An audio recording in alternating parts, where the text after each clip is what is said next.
咱台灣人口老化，食老家己大的人數嘛愈來愈濟。內政部統計，去年第四季，全國敢若長輩家己大的，就超過90萬戶。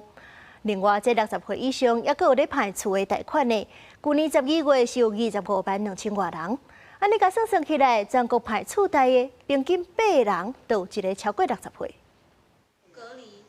倒佇電動按摩椅，哪抓鈴，哪看手機啊，享受退休的生活。若無聊就整理厝內，雖然厝內抑閣是隨大做伙，抑過因為生活作息時間攏無同，60過歲李大姐生活看起來嘛，袂輸敢若是孤單老人。現在的生活幾乎也是好像一個人的生活這樣子。平常我們里辦有活動的話，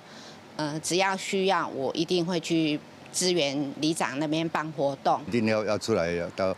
交種好朋友聊一聊吼，比較不會無聊。內政部統計，2024年第四季，全國只敢若是大人大的主體數80.37萬間，去年同期是增加到90.44萬間，等於一年增加超過10萬間，年增加率12.53%。有里長講，孤單老人愈來愈多，那就要注意是大人佇咧厝內安全，也要鼓勵因加出門參加社區活動。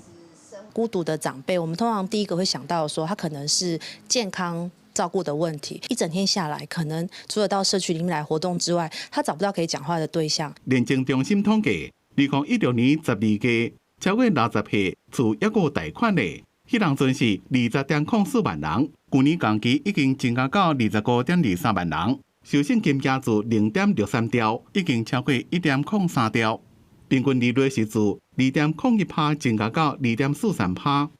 現在整體的房價水位已經算是一個蠻高的一個狀況啊，所以有一些這個民眾他在購物的年齡就會不斷的往後延哦，他必須要累積到一定的財富，才有這個能力來做買房。專家講，是大人唔但是租厝困難，就連買厝要貸款，也會遇到貸款利率加還款年期無理想的情形。所以是大人若要貸款，就要傳完整的資產證明，抑個金融來源，或者是提供擔保品，安尼是銀行才會願意貸款予你。記者綜合報道。